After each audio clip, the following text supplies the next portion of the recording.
unsurprisingly chooses his individual art. Do you consider it is advisable to, like Dylan did, separate aesthetics and activism? And is that possible for artists that want to be responsible in these troubled times? Wow. That's why it's so good to come to Europe, man, because the questions are so much better out here. It's so much better. I mean, look, he left behind a complicated legacy in that regard, because I think he was sort of, this is nothing new to say that he sort of resented or was in tension with the fact that he was labeled the savior of his generation, and he made music and art that was so thoughtful in the early 60s, but as the Woodstock generation came to fruition in the late 60s, he didn't go to Woodstock, and he was making Nashville Skyline and Blonde on Blonde in a period where Joan Baez and figures like that were going to protests and marches.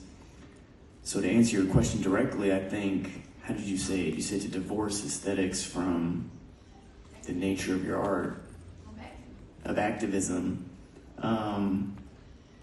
If we're talking in the language about Dylan, I think he definitely did. I mean, his music spoke for itself. My theory on it, my interpretation, and I can't speak for Bob because he's alive and well in Malibu, so he could tell you better than I could.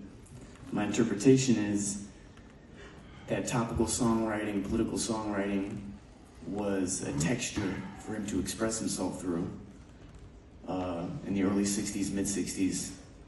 In that rock and roll, bringing it all back home, Buddy Holly, Little Richard, Elvis Presley, those are the people he initially aspired to be. Once he was in a position where he could get a band, and once he was in a position where culturally the Beatles, the Rolling Stones, the Kinks were taking over, I think in many ways it wasn't as complicated as political activism. I think it was just more fun to have a band and to play rock and roll.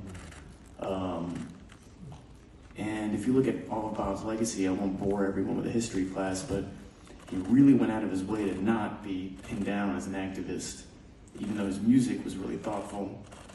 There was the famous Farm Aid concert that was inspired by what he said at Live Aid, if I'm not mistaken, something of that. I think it was the comments he made at Live Aid or a different benefit concert, comments about farmers in America that were considered controversial at the time that inspired Farm Aid, Willie Nelson's